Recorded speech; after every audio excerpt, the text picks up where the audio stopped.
শান্তি চাই। ব্রাহ্মণবাড়িয়ার নবীনগর উপজেলার শিবপুর ইউনিয়নের বাগাউড়া গ্রামে পুলিশের এএসআই মলাই মিয়ার বিরুদ্ধে নিজের গ্রামবাসীরা মানববন্ধন করেছে। বৃহস্পতিবার সকালে বাগাউড়া ঈদগাহ মাঠ প্রাঙ্গণে এই মানববন্ধন অনুষ্ঠিত হয়েছে। অভিযুক্ত এএসআই মলাই মিয়া বাগাউড়া গ্রামের আমির হোসেনের ছেলে। তিনি বর্তমানে ঢাকা পুলিশ হেডকোয়ার্টারে কর্মরত রয়েছে। গ্রামবাসীদের অভিযোগ, এএসআই মলাই গ্রামের বিশৃঙ্খলা সৃষ্টির মূল হোতা। তাদের অভিযোগ, মলাই আওয়ামী লীগের দূষর হিসাবে কাজ করতেন।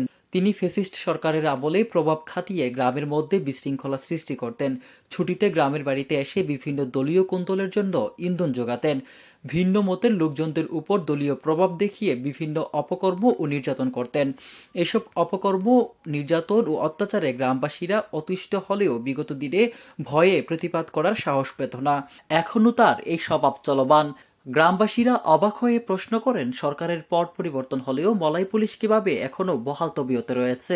গ্রামে শান্তির জন্য তার বিচারের দাবি জানান তারা।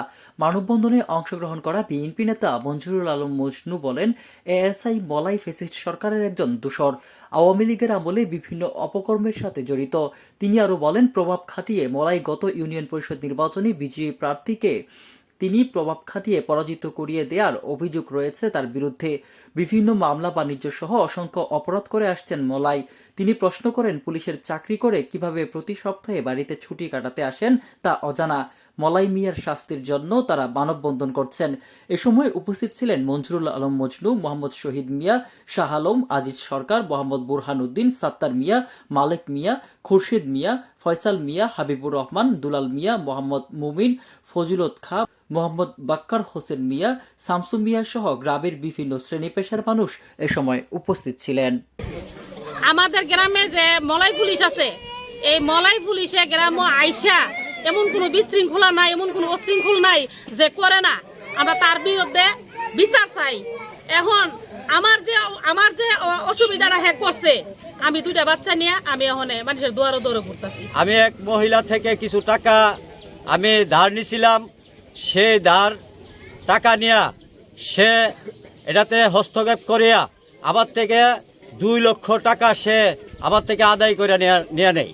তার প্রশাসনিক ক্ষমতার বলে সেই কাজটা করে। মলাই একটা এএসআই, সে গ্রামে ঢুকিয়া বিস্কাউস তৈরি করবে, হ্যাঁ সরকারি ডিপার্টমেন্টে চাকরি করে। সে কিছুদিন পরে পরে ছুটিতে আইসা আমরা গ্রামে একটা বিস্কাউস তৈরি করার জন্য হ্যাঁ একটা পরিকল্পনা তৈরি করে। আমরা গ্রামটা শান্তিতে থাকলে সে শান্তিতে থাকতে দেয় না। সে একটা খারাপ মানুষ। আমরা আইনগতভাবে আমরা সরাসরি বড় অফিসারের কাছে আমরা এটার জন্য আকুল আবেদন, এটা সূক্ষ্ম বিচার। আমি প্রবাসী, আমি আইসি আজ 1 বছর বিদেশ থেকে উঠছি। এই লোকটা গ্রামে আয়া ছুটিতে আয়া এসেই করে, হ্যাঁ অনেক লোক রেহাস্তানস্ত করছে বলে শুনছি। হ্যাঁ আমি আমারও করছে, আমারও করছে। হ্যাঁ এই হিসাবে তার বিচার চাই আমরা। হ্যাঁ প্রশাসন যে তার বিচার করে। আমরা আজকে এখানে মানববন্ধন করার জন্য দাঁড়িয়েছি একটা বিশেষ উদ্দেশ্য নিয়ে। আমাদের অত্র গ্রামের একটি ছেলে ঢাকা হেডকোয়ার্টার্সে এএসআই হিসাবে কর্মরত রয়েছে। সে এএসআই বিগত আওয়ামী সরকারের দূষর হিসাবে সে ঢাকা হেডকোয়ার্টার্সে গুরুত্বপূর্ণ শাখায় কর্তব্য থাকার কারণে সে পুলিশিং পাওয়ার নিয়ে গ্রামে প্রতি সপ্তাহে 2 থেকে 4 দিন ছুটিতে চলে আসে। আমাদের আসলে বোধগম্য নয় যে এইখানে সে পুলিশের চাকরি করা অবস্থায় কিভাবে সে প্রতি সপ্তাহে 2 থেকে 4 দিন ছুটি কাটায়। সে 2 থেকে 4 দিন বাড়িতে এসে সে বিভিন্ন তদবির বাণিজ্য সহ এহেন কোনো অপকর্ম নাই তার দ্বারা সংগঠিত হয় নাই।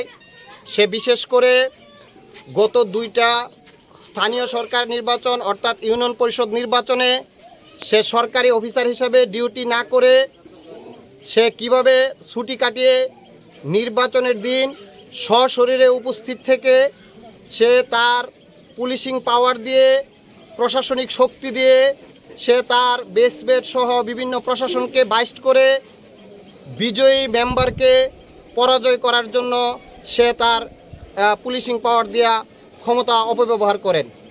পাশাপাশি সে প্রত্যেক সপ্তাহ ছুটিতে এসে গ্রামে বিশৃঙ্খলা সৃষ্টি করার জন্য সে সবসময় সচেষ্ট থাকেন। কেটিভি বাংলা, বিশ্বের চোখে বাংলাদেশ।